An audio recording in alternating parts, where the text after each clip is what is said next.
यश मिश्रा, जी हाँ, भोजपुरी में वो किसी की तारीफ़ करे ना करे, वो पवन सिंह की तारीफ़ नो डाउट करते हैं।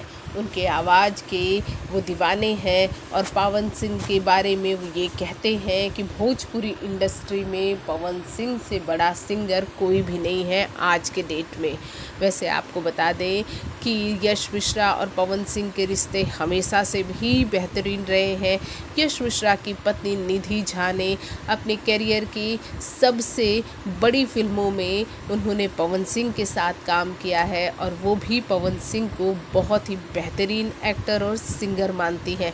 साथ ही साथ यहाँ पर यश मिश्रा ये कहने से नहीं चूकते हैं कि भोजपुरी में कोई भी बहुत बड़ा उत्सव हो, महोत्सव हो या कोई सेलिब्रेशन हो, सैड थिंग्स हो, सभी में पवन सिंह के गानों की गूंज और पहुंच रहती है। यश मिश्रा के बारे में ये कहा जाता है कि वो ज़्यादातर विवादों से दूर रहते हैं, अपने में ही रहते हैं। ज़्यादातर वो अपने भोजपुरी फिल्में, अपने शोज कट ज़्यादातर वो अपनी भोजपुरी फिल्में और शोज़ ही करते हैं।